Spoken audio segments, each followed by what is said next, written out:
Good day everyone, I'm Zarina Aliman Lagarde. In this video, my groupmates Miss Molina and Miss Ballas and I are going to discuss Dorothy Johnson's behavioral system model. But before we talk about behavioral system model, let's first get to know who Dorothy Johnson is. Miss Ballas is here to introduce her to us. Si Dorothy Johnson ay ipinanganak noong August 21, 1919 sa Savannah, Georgia. Siya ang bunsong anak sa 7 magkakapatid. Namatay siya noong November 11, 1984 sa Missoula, Montana, Estados Unidos sa edad na 78. Noong 1938, natapos niya ang kanyang associate degree sa Armstrong Junior College sa Savannah, Georgia. Dahil sa Great Depression, nagkaroon siya ng 1 taong pahinga mula sa pag-aaral upang maging isang governess or guro para sa 2 bata sa Miami, Florida. Sa panahong iyon, naisip at na-realize niya ang kanyang pagmamahal sa mga bata, pag-aalaga at edukasyon. So, in 1942, she was graduated from Vanderbilt University School of Nursing in Nashville, Tennessee. She was the top student in her class and received the prestigious Vanderbilt Founders Medal. In 1948, Masters in Public Health from Harvard University in Boston, Massachusetts. Noong 1943 hanggang 1944, nagtrabaho siya bilang staff nurse sa Chatham Savannah Health Council. Mula 1949 hanggang 1978, nagturo siya sa University of California, Los Angeles bilang assistant professor ng pediatric nursing and associate professor ng nursing and professor ng nursing. In 1955 hanggang 1956, nagtrabaho siya bilang pediatric nursing advisor sa Christian Medical College sa India. Noong 1965 to 1967, naging chairperson siya sa California Nurses Association at tumulong gumawa ng mga patakaran sa mga espesyalistang nurse. Noong 1978, siya ay nagretiro at lumipat sa Key Largo, Florida. This is Dorothy Johnson's behavioral system model. Later on, we're going to go back to this slide once we've learned all the elements that's presented in this diagram. Behavioral system model was developed by Dorothy E. Johnson in 1968. It was influenced by Florence Nightingale's notes on nursing. As we've learned in the previous lessons, Florence Nightingale emphasizes the role of the environment in patient healing, or the patient healing process, and it focuses on the holistic view rather than the disease itself. The nursing goal of preventing illness or recovering from illness, and that's what influenced Dorothy E. Johnson to create this behavioral system model. It advocates for efficient and effective behavioral functioning to prevent illness. To explain this, let's take a look on the last bullet point that says focuses on behavioral responses rather than biological factors. What it means by this is that instead of the biological factors, basically our genetic aspects or internal physiological traits, genetic aspects like age, sex, etc. Instead of those things, the biological factors, the behavioral system model focuses on the behavioral responses or the behavioral functioning, basically the behavior of a person, the person's attitude. It emphasizes the use of research-based knowledge to evaluate the impact of nursing care and views the person as a behavioral system made up of interrelated subsystems.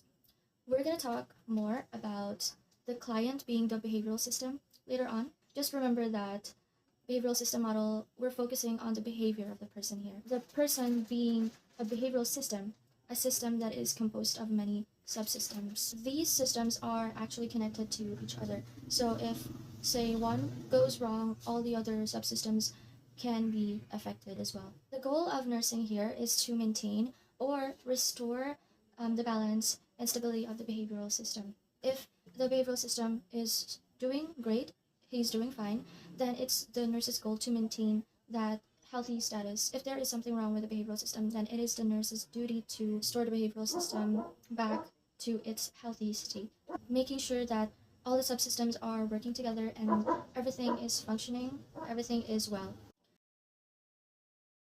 Nursing with a paradigm or the major concept. First, the human being, a behavioral system with 7 subsystems, strives for balance and stability. So, lagi siyang nagsastrive for balance and stability. Maayos at balanse yung kalagayan ng isang tao. Next is, each subsystem has structural and functional requirements. First is the structural. So, yung structural requirements or structural needs, ito yung paano ito nabubuo. And then yung functional requirements or the functional needs, dito naman kung paano siya gumagana. And we have 2 major systems, the biological system and the behavioral system. It is the role of medicine to focus on the biological system, whereas nursing focuses on the behavioral system. So first is the biological system. Kumbaga, ito yung katawan natin, like yung mga organ, yung physical health, and dito nakafocus yung medicine. Next is the behavioral system. Behavioral system, it is about our behavior and social interactions. And dito naman nakafocus si nursing. The next one is the environment. Environment includes internal and external stimuli that influence the behavioral system. So, ito yung lagi siyang nakapaligid sa isang tao, including the internal factors, which is nagagaling ito sa loob like mga sakit like stress and other diseases. The next one is the external factors. External factors, ito naman yung galing sa labas like yung family, friends, situations, and the environment is not directly defined, but it's implied to include all elements of the human system surroundings and includes interior stressors. For support sa tao like the supportive family, friends, and treat them like the toxic environment and pressure. So the next one is health. That is opposite of illness, defined as efficient and effective functioning of behavioral system. A balance among subsystem or health. Some degree of regularity and consistent is in behavior. The behavioral system reflects adjustment and adaptations that are successful somehow, and to some degree, adaptation functionally efficient and effective. So, balance maayos na function ng tao. Kapag healthy, nag-work ng maayos ang behavioral system. Kapag naman nagdudulot ng changes, ibig sabihin may regularity and consistent sa behavior niya. So, health or balance, opposite ng illness kasi kapag imbalance, may problema sa functioning ng tao. Next one is nursing.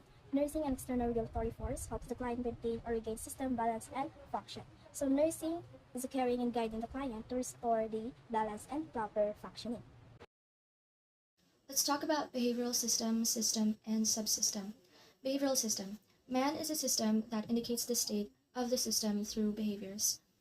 This is the human being, the person, or the client. This behavioral system can display the state of its system to the nurses through its behavior. So the nurses can tell if there's something wrong with this behavioral system by looking at its behaviors. And system, that which functions as a whole under organized independent interaction of its parts. Ito na yung parang kabuuan. This is the system or the state of well-being of a person indicated by his behavior, and it's made up of different parts which are connected to each other, and these are called the subsystems. Subsystem is a mini system that is maintained concerning the entire system when it or the environment is not disturbed. We've talked about the nursing meta paradigm or the major concepts of behavioral system model. Now let's proceed to the sub-concepts. The first one is structure, the parts of the system that make up the whole. These are subsystems. Remember, we've talked earlier that the client is a behavioral system composed of many subsystems that make up this system.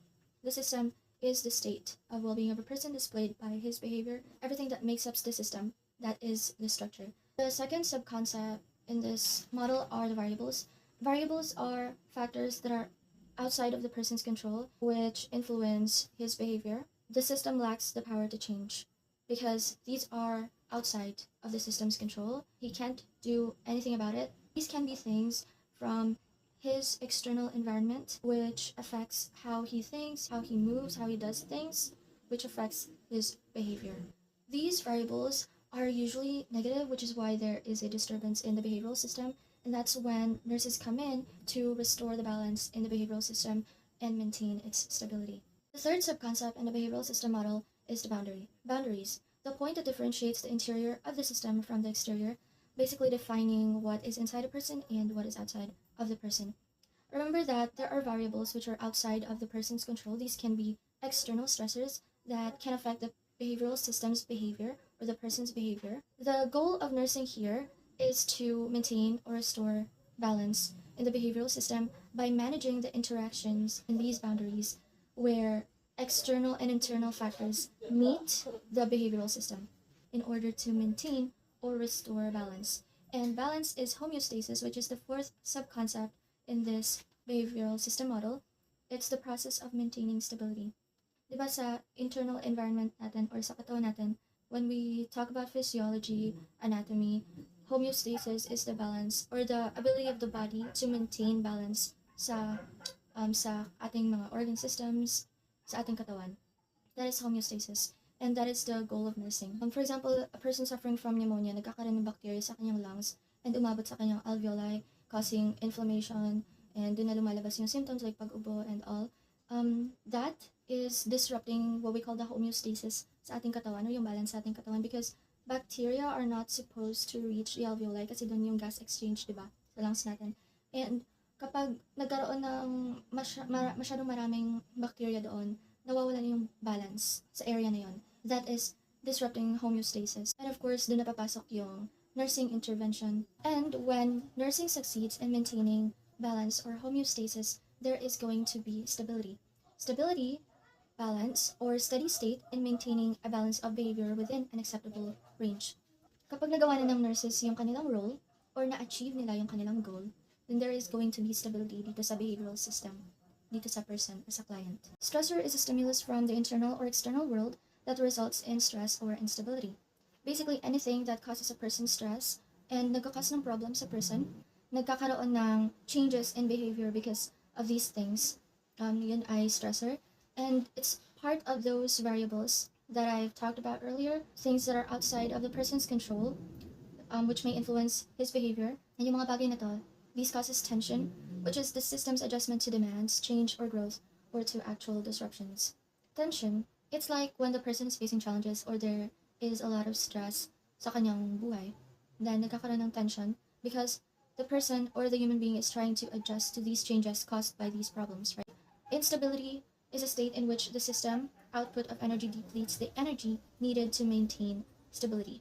When there's something na parang hindi na kaya ng isang tao na ma-maintain sa kanyang sarili, then nagkakaroon ng instability because yung energy that is needed by the system to maintain stability nawawala because of these stressors, because of variables that are outside of his control. Kapag nagkakaroon na ng instability, then papasok na yung nurse in order to treat or care for the patient to restore the balance. Set is the predisposition or the tendency of a person to act. It implies that despite having only a few alternatives to select a behavioral response, the individual will rank those options and choose the option considered most desirable. If pumasok na yung stressors and nagkakaroon ng challenges, there's tension because the person is trying to adjust to these changes or the demands of these problems, nagkakaroon ng instability, and the person actually has the ability to analyze the situation and choose the best option for himself. And from these options, kung ano yung tingin niya na makakabuti sa kanya, the best for himself, then napapasok yung function which are the consequences or purposes of an action. Why did he do that? Why did he choose that action? That's the function or the purpose. And of course, something will result from those actions or the consequences. Every action has a consequence. Also, 7 behavioral system. First is the attachment affiliative. So, we have social bonds, affection, and emotion, foundation for all behavior. So, ito yung need ng taong na makipag-band or magkaroon ng connection sa iba. For example, paghahanap ng kaibigan, family, love, and group belongings. So, the next one is dependency. We have approval, attention, assistance from others, and promotes helping behavior. So, dito naman sa dependency, ito yung behavior na gusto natin ng attention, approval, or tulong mula sa iba. For example, we have yung baby na umiiyak para pansinin or adult na naghahanap ng praise after work. The third one is the ingestive. We have intake of nutrients, behavior surroundings eating and drinking. So, ingestive, ito naman yung connected sa pagkain at pag-inom para lang mabuhay. For example, eating meals, drinking waters, and eating habits ng tao. Third one is the eliminative. It is exclusion of waste, behavior influenced by culture and learning. So, sa eliminative naman, ito yung lahat ng behaviors sa paglabas ng tulis ng katawan. For example, yung mga urine, feces, ganun. Other examples sa eliminative, we have the toilet training sa bata or cultural practices about hygiene. The next one is sexual. So, sexual revocation of gender identity related to intimacy and reproduction. So, in sexual naman, ito yung related sa identity bilang isang lalaki or babae, intimacy or reproduction. For example, we have romantic relationship, expression gender identity. The next one is the aggressive or protective. It is the protection and self-preservation and plus defense and aggressive behavior. So dito naman, it is the behaviors na ginagamit para ipagtanggol yung sarili natin or protektahan ang iba. For example, pag self-defense, pagiging protective sa loved ones. Last one is yung achievement. So achievement naman, it is the control over environment, mastery, achievement, and accomplishment. So dito sa achievement, ito yung gusto ng tao na ng mastery at accomplishment for success. Parang sense of success din. For example, have studying hard to pass, working for promotion, and finishing a project. So, this is the goals of nursing according to Johnson. First is to assist the patient whose behavior is proportional to social demands. So this explains helping patients who act normally in social situations. Nurses support patients who behave in ways that fit what is expected in society, helping them to keep their normal social life. Second is to assist the patient who can modify his behavior in ways that support biological imperatives. This means helping patients who can change their behavior to get better. So nurses help patients who can change their action to support their body's healing and health. The third is to assist the patient who can benefit to the fullest extent during illness from physician knowledge and skill. So this means helping patient get the most benefit from medical treatment. So nurses assist patients who can fully use the doctor's knowledge and skills to improve their health during illness. The fourth is to assist the patient whose behavior does not give evidence of unnecessary trauma as a consequence of illness. So this means helping patients avoid extra emotional pain. So nurses support patients whose behavior shows they're not experiencing unnecessary emotional stress because of their illness to prevent more mental suffering. In behavioral system, we have nursing process. First is the assessment, diagnosis, planning, implementation, and evaluation. The first one is assessment. Assessment, it is to assess behavior of each subsystem, identify imbalances or ineffective behaviors. So here sa assessment, ito yung tignan ng behavior ng patient sa bawat subsystem. Hanapin kung may imbalance o hindi normal. Diagnosis. The diagnosis, it is determining affected subsystem, define the nature of imbalance. So here's a diagnosis. Ito yung tukuyin kung ano yung subsystem ang apektado at ano ang problema. The third one is planning. Planning, a set of goals to restore balance, identify interventions. So here's a planning, gumagawa ng goals para maibalik sa balance ang pasyente and piliin ang interventions na gagawin. The fourth one is the implementation. Implementation, it is to carry out interventions to regulate behavior. Ito naman sa implementation, dito naman i-apply or gawin ang mga interventions na naplano. So the fifth one is the evaluation.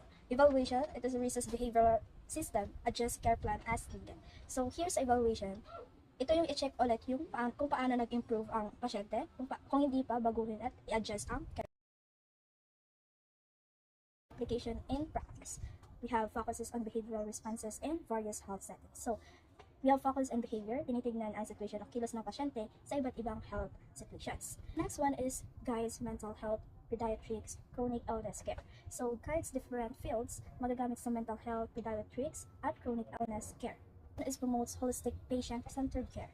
So holistic and patient-centered, hindi lang sakit ang tinitignan, pati buong pagkatao at behavior ng pasyente. Useful in developing care plans based on behavioral assessment. So help in caring planning or help in care planning, nakakatulong gumawa ng care plan based sa behavioral assessment ng pasyente.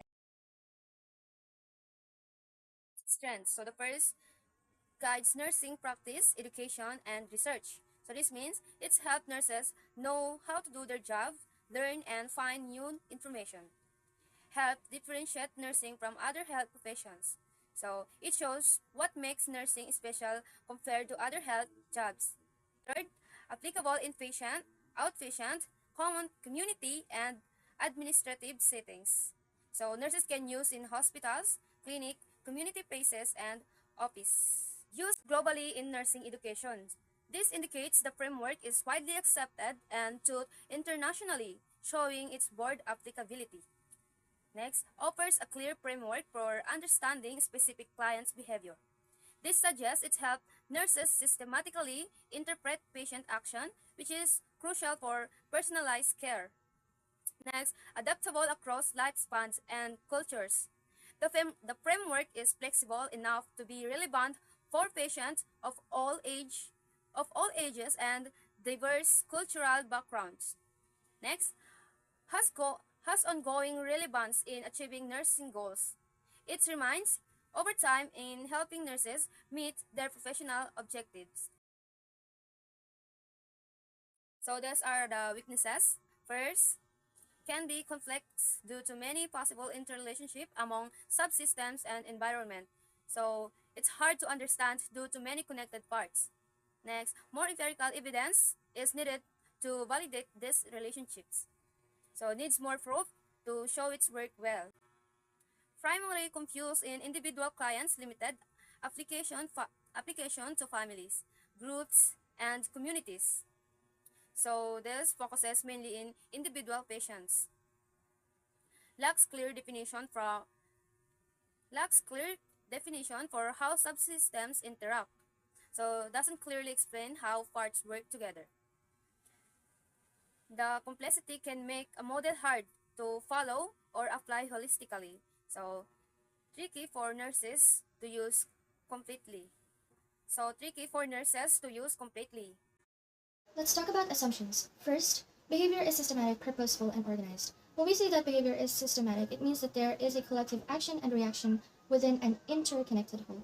Kasi diba sabi kanina, a behavioral system has a system that is composed of many subsystems. And those subsystems are related to each other. They are influenced by or influencing one another. Kaya kung ano yung nangyari sa isa, ultimately magkakaroon ng epekto doon sa ibang subsystems. Mayroong iba't ibang factors that affect a person's behavior. It should be purposeful and organized. A person is a behavioral system trying to maintain balance. Kasi kapag nawala yung balance sa isang tao or sa behavioral system, magkakaroon ng problem. So what a person does is that he tries to seek for balance. Nagkakaroon siya ng mga maraming choices and he has the ability to act for himself and choose what's best for himself or what is the best thing to do in order to maintain balance. Each subsystem has a goal, a set of behaviors, and choices. Like what was previously discussed, for example, the ingestive subsystem, which is focused on the intake of nutrients, that has a goal, that has a set of behaviors and choices. Like, for example, a person choosing to have a balanced diet or meet the body's needs for nutrients. Disturbances in one subsystem affects others. For example, attachment affiliative, which are social bonds, affection, and inclusion. Kapag nagkaroon ng problems doon sa social bonds, how you interact with other people, nagkakaroon din ng apekto sa iba. Like for example, dependency, approval, attention, assistance from others. It promotes helping behaviors. But if may problem kasi sa relationship mo with other people, then magkakaroon din ng problem doon sa subsystem na dependency. Maybe you will seek approval na to the point na nagiging unhealthy na, ganun. And instead of helping behaviors, nagkakaroon ng disruptive behaviors towards other people. Lastly, nursing interventions help restore balance by modifying or supporting subsystem behavior. That's when the nurses come in if there is instability or if there is imbalance or if something goes wrong sa isang subsystem and nagkaroon din ng effect or negative effect sa ibang subsystem.